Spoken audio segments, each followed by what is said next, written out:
right? But once he went to Miami, he won and his game was more efficient, but he had somebody to lean on, so you didn't really get to see him with his back against the wall and what he would do. I feel like that's the same thing with Tatum. We haven't seen him with his back against the wall, but just him, not leaning on Jaylen Brown or Derek White coming through with a crazy game all the time. Or, yeah, that's just an unfair thing to do. It's almost like when people say,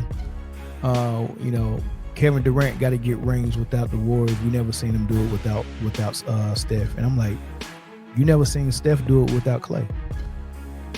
Why choose Kevin Durant to say we giving you this new challenge?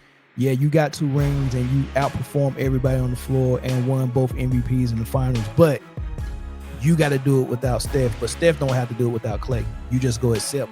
He's like, why ain't nobody challenging Steph to leave Golden State system and win without that system? My answer to that would be because it was through the draft. And Clay's not a top tier. Yeah, but he still ain't never won without Clay. So it's just as ridiculous. And now I'm not saying that he has to, but what I'm saying is, if you're gonna say Kevin Durant needs to win without Golden State, then so does Steph. Why pick him that he need to win without Golden State? Because if the system is so great, Steve Kerr, Draymond, Clay, Steph, if the system is so great, and you want to see if Steph Curry is legit, like you're saying you need to see if KD is legit, then Steph needs to leave that system and win it without it as well. Or stop saying Kevin Durant needs to do it. Either or. Right? So when it comes to Tatum, why does someone need to leave a good team to prove to somebody that they can hoop? Just evaluate what you see on the floor and say, no, he can hoop. The team ain't making him hoop that good. The Boston, I mean, him getting in the gym, putting up all those shots in the summertime and in the off season and doing all that stuff, he can do that anywhere. So you don't need to see somebody with a lesser team to see how good he is. You just need to watch him play to know how good he is. I think Carlo from Indianapolis. What it do? How you feeling? It was good, man. Who this? This is NOOZ from the Let You Know podcast. Well, what's up, big dog? Shout out to Let You Know podcast, man. What's your thoughts? Hey, man, I was just listening to you and my man, I forget his name is Young, listening to y'all conversation. I agree with some things, especially when you started talking about certain how they let certain teams play certain ways. And when you was talking about it, it reminded me of, how you hear people say a team has an identity. Some Correct. teams have identities. Yeah. And I remember like Kevin Garnett saying some things where like, if you do a lot during the season, that builds your identity. So if you're doing certain things that might be considered a foul, but you're doing it consistently all season, when the playoff time comes, the ref aren't going to call it. He was talking about Kevin Durant. Remember Kevin Durant? He used to get in trouble for carrying that crossover where he goes from left to right, but he's like flipping the ball. Yeah. And he was saying they kept calling a carry on him. He's like, well, if you keep doing it consistently through the season, the ref ain't gonna call it when it's time to play because you've been doing it all season. So that's a real thing, like you said. I do agree with that. Like you said, a team playing a certain way all season, they consider that their identity, and then when the playoff time comes, they're not calling it. I think the Knicks got kind of that advantage too over the Pacers right now, where they're supposed to be the gritty team. So they're going to get away with a lot of things because that's what they're supposed to look like. And when the Pacers do it, it's not what they're supposed to look like, Yeah. Yeah, no, that's fair. That's a good point. And that's a good point, man. What's your thoughts on everything else though? I mean, I really don't want to get into the, because I'm not really a Minnesota or a OKC fan. The way they play, it's kind of boring to me, for real. As a basketball fan, I don't appreciate it the way they let SGA with I hate the push off altogether, but the way they let him do it every game, no foul called, is wild to me. You know what I mean? It's kind of crazy, but I just don't like the way they play. It's not entertaining. But I want to talk. Can I say something about Anthony Edwards? Yeah. When at one point they were saying that he's on they're reminiscent of Michael Jordan and everything and going crazy about Michael Jordan. They meant to say Michael Finley. Huh? They meant to say Michael Finley. Yeah, they should have said Michael Finley, exactly. But I feel like they're giving this kid a lot of excuses because we watched Luka and Kyrie run through OKC last year, and I almost feel like Anthony Edwards' team is getting him to the West. Not necessarily like, because they're going to give him the props for carrying the team, but through those playoffs, he really wasn't the man. It was a team, almost like some Pacer shit. It was like a team effort. It wasn't like he was standing out above the rest. There's certain one game throughout the series where he'll bark on LeBron James, or what I mean. But that team is so good that I feel like they're getting him to where he needs to be. He's not taking them over the hump. They're waiting for his lead, and he's waiting for their lead. I almost feel like, and they give us nigga a lot of excuses, and they want him to be the face of the league so bad, so bad. You know what? This is what I think, and I just figured this out because I listened to Gil's Arena and I listened to some other shows and stuff like that, and I couldn't figure out why they were, why it had to be Anthony Edwards. They've been trying to get him to be the face for the last 2 years. And I was like, what is going on? And then it dawned on me. They really are threatened by the amount of superstar foreigners that are in the NBA. And they want an American superstar. If you let them talk long enough, they'll let the cat out of the bag on where their heart is at. And they really want so bad for American guy to be the like LeBron has to hand it to another American. You can't hand it to Jokic or Wemby or SGA or Embiid. They don't want that. So They selected Anthony Edwards because I guess they don't want Tatum. Anthony Edwards is their selection. To rebuttal that, I don't feel this way, but to rebuttal what you're saying, you're going to hear people say, well, why wouldn't Jason Tatum get it then? What would your answer be to that? I mean, they did some type of process of elimination. I guess they feel like it couldn't be him for whatever reason. I don't know why. I don't think it could be him. They wanted they wanted to be Ant-Man. It can't be Ja. Right. He'll never get it. Can't be Ja. It can't be Booker. They chose Anthony Edwards. Yeah, I mean Booker's game is boring. He's just a pretty boy Middleton. My opinion on the Jason Tatum reason why he's not obviously people think it's like it's an obvious pick, light skinned dude, good hair, all that, not in trouble, plays for the Celtics, loves Kobe, all that. But I think with Jason Tatum, I've always felt like we really don't know how good he is yet because his team is so good. I know how good he is.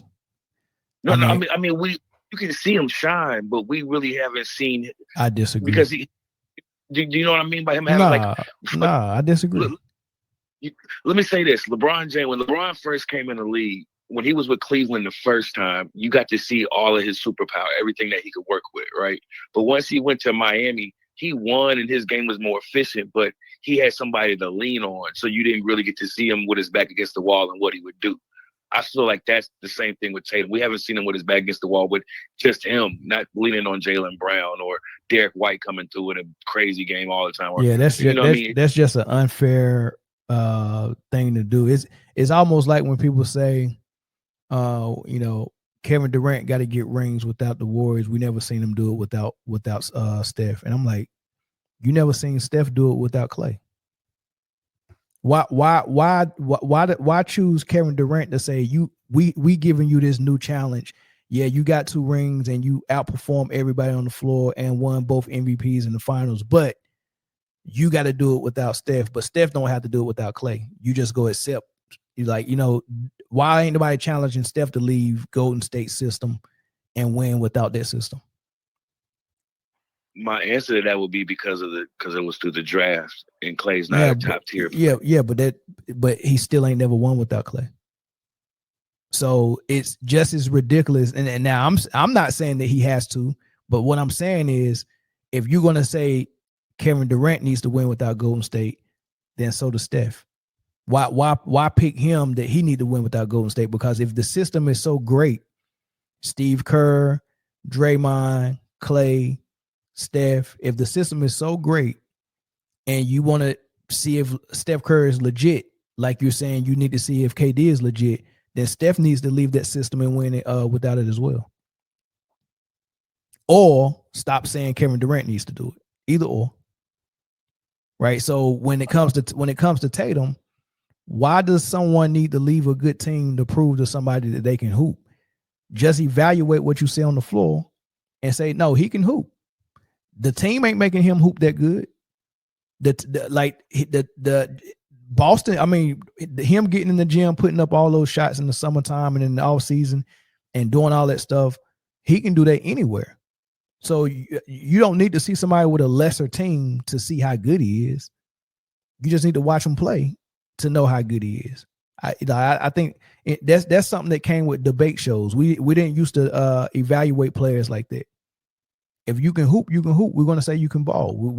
The debate shows start saying, oh, nah, he's not this or that. We got to see him do it this way, and we got to see him do it that way. And can he do that? Nah, that ain't how you evaluate players. No scout has went to a high school and said, I'm going to scout both schools and I'm going to look at both of their point guards to see which one is best for my program. But I'm not going to watch them play. I just need to know all this paper resume stuff. Like, can he do it without this guy? And what's his stats? And no, nobody care about that. You just go watch the player play, and you make a sound decision and come to a conclusion. Right? You if somebody play for Oak Hill with a stat squad, can you tell how good they are, or do you need to see him go play for some daggone school with they only got a graduating class of 75? It's not that I need to see it. I know it's like they're talented, but it goes into when because I respectfully I don't think Clay belongs in that category because Clay's a Robin per se. Well, it should be no problem with Steph getting back to the finals without him. Then I haven't seen it. I agree. So if Clay is such a non-factor, Steph shouldn't have got put out last year, this year. No. I think they haven't found the right role. I think he could do it with another player. It might let's do this as well too. I mean, he is on the downhill of his career as well. Let's do it. Well, we can go to another year. We ain't got to go to his down year. How about this? Yeah. How about this right here? Here's Steph Curry, 2010 missed playoffs. Mm-hmm. How many games did he play that year? 2011 missed the playoffs. 2000. One of them years. Hold on. 2012 missed the playoffs. 2013 lost in the second round. 2014 lost in the first round. 2015. This is when they won the championship. 2016 they blew a 3-1 lead in the finals. 2020 missed the playoffs. 2021 missed the playoffs. 2022 they won it that year. 2023 lost in the second round. 2024 missed the playoffs. 2025 lost in the second round. Now 1, 2, 3, 4, 5, 6 seasons that he's missed the playoffs. Yes. Yep. I'm aware. All right. Yeah, just so you know. But that's my point. Like, Tatum has never missed the playoffs. True, but the reason why that is, like I said, I think he's blessed to be on such a good team and a great organization. Like, to me, I think the Celtics, even though they just lost, I think they're one of the best teams I've ever seen from top to bottom constructed. Like, yeah, they're a really good team top to bottom. But playing good basketball makes you a good team. Do they play good basketball though? Do they play good basketball? Well, they didn't this year. I mean, they shot too many threes this year. But last year they shot a lot of threes last year too. It wasn't as bad as this year. Like they utilized the post last year. Porzingis did a lot of post work last year. The ball was moving, it wasn't sticking. They really screwed themselves the year. I watched them play. It was totally different. Like, I was even shocked that even after Tatum got down, I was even shocked at the way they lost to the Knicks, because I was like, they're still better than the Knicks. Like, that's how confident I thought the team was, that they're really that good from top to bottom. But I was wrong about that. for whatever. I mean, Yeah. let me ask you this: do you think Jalen Brunson belongs in these MVP conversations with Jokic and SGA? Because I feel like the team that he's dragging along is really not really what he's playing with ain't much. You know what I'm saying? Well, let's see. Because I don't want to do guesswork, so let me put my criteria on the board. Right. Let me take this comment down. Let's put my criteria on the board. If you can see that on the screen. Offensive value. Does he have offensive value for his team? Of course. Okay. And now what did it lead to? What was his team rated offensively? I don't know, but he's clutch player of the year, and he's getting his team to the Eastern. I got the clutch player of the year part, but offensive, his offensive value, like, because every player that leads his team is going to have offensive value, but I need to know what it led to, right? So when we write evaluations in the military, everything has to have, like, you have to tell me what you did, and you have to tell me what it led to. So if I led 20 sailors, okay, what did those 20 sailors do that was good for the Navy or good for the ship that you was on? So I led 20 sailors, and those 20 sailors did X amount of work on X amount of equipment, which saved X amount of dollars. You know, like you have to show me what they did that was spectacular. So what his offensive value, what he did for his team, what did it measure out to be? What was the end result? Was his team a top 5 rated offense and in points or assists? Like, he specialized in scoring. So where did his team land in offensive scoring? I don't think his value is in the team. No, I think his value is just him. No, that's not what the MVP is, right?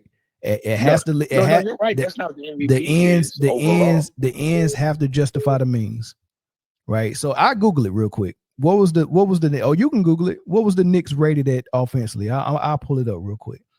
NBA 2025 offensive rating. StatMuse. I use StatMuse. The Cavs was number 1. The Celtics was number 2. The Thunder was number 3. The Nuggets was number 4. The Knicks was number 5. Okay, good. It led to some top 5. I'm good with that. All right, so that checks out. Yeah, I'm good with that. Yeah, I'm good with top 5. So that checks out. So give him a check for offensive value. Defensive value. What's his defensive value?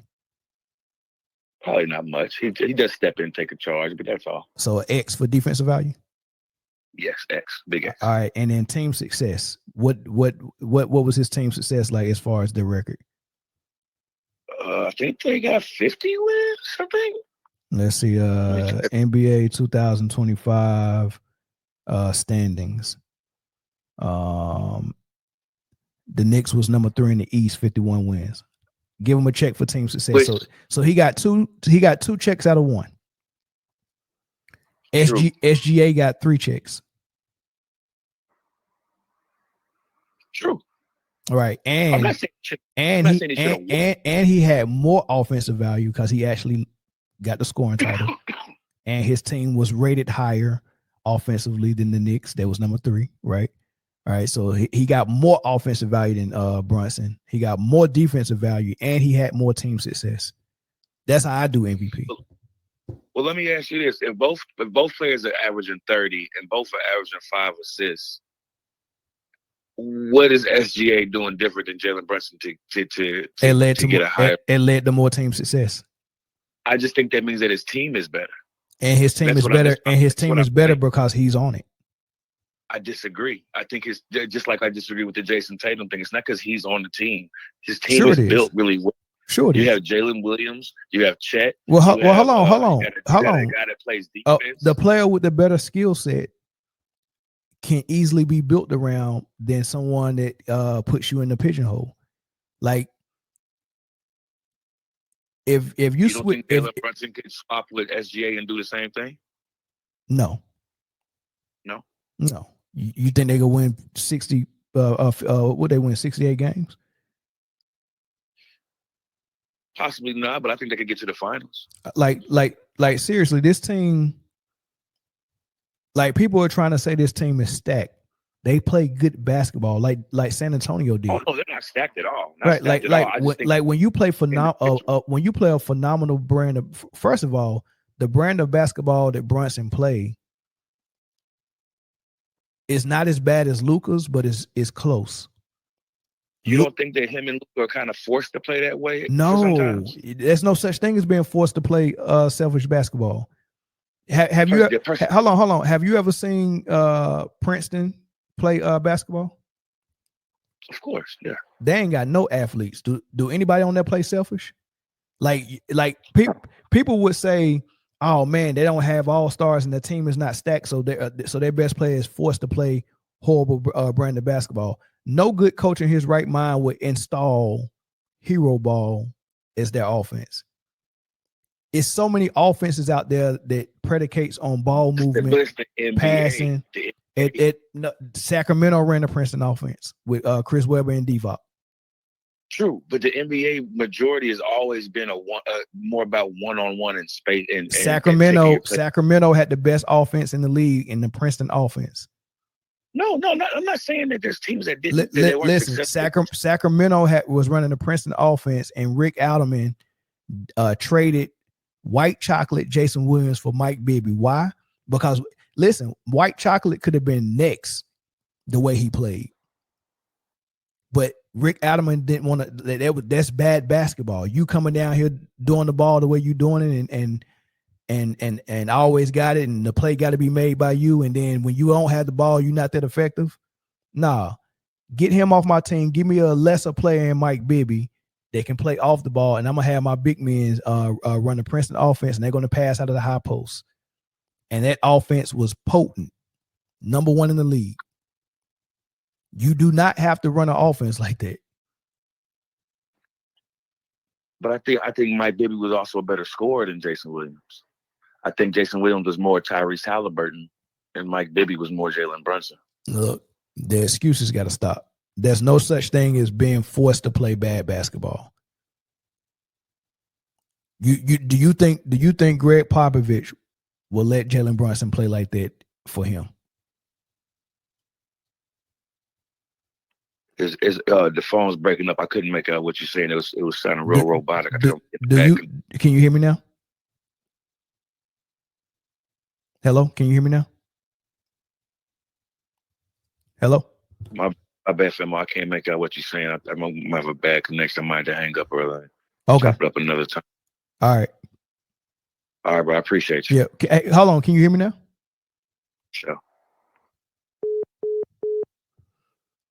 Yeah, but my point is you don't have to play bad basketball, right? Greg Popovich, Phil Jackson, Eric Spoelstra, the great coaches, they're not gonna let you play like that. I mean, Greg Popovich didn't even let Tim Duncan average 30, 40 points. Like, that's not how they play. Right? That's not how they coach. So Tim Duncan had to play within a system. You know good and well he ain't about to let no point guard just come out here and just daggone do what Jalen Brunson is doing. He's not forced to play like that. There's no such thing as being forced to play bad basketball. That's an excuse. Michael Jordan thought he had that excuse and played bad basketball by trying to be the point guard and the number one scorer, and they wasn't winning under Doug Collins. They wasn't going nowhere. And then when Phil Jackson came and took the ball out of his hands with the same roster, and all of a sudden, oh man, we found out daggone Scottie Pippen was a daggone all-star. We would have never known that if Michael Jordan would have kept playing that way he was playing. So shout out to Phil Jackson for getting his mind right. SWAT said, hit him fat. Mel definitely leaves hearts and comments. That's like his channel and his live streams, you know, about Goat James Kingdom channel.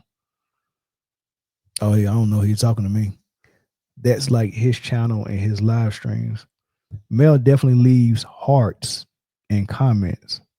That's like his channel and his live streams. You know about Go James Kingdom channel? I don't know what he's trying to say. Yeah, but the phone lines is open. Hit them if you want to call back.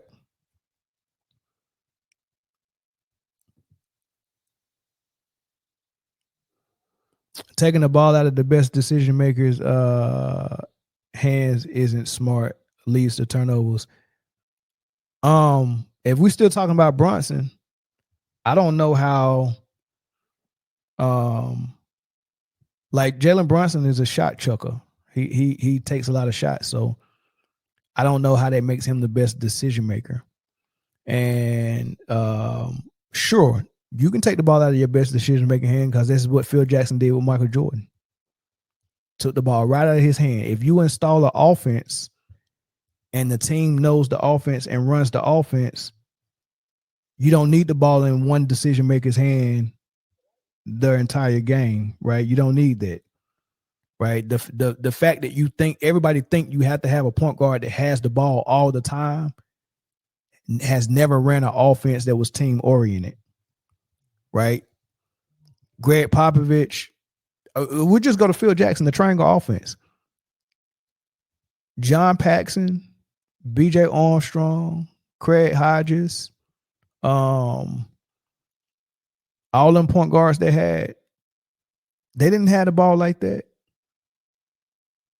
The triangle offense was the offense for them. You can't make one person your offense and make everybody else just gravitate around them and let them make all the decisions. That's what we call bad basketball. That's what we call bad basketball.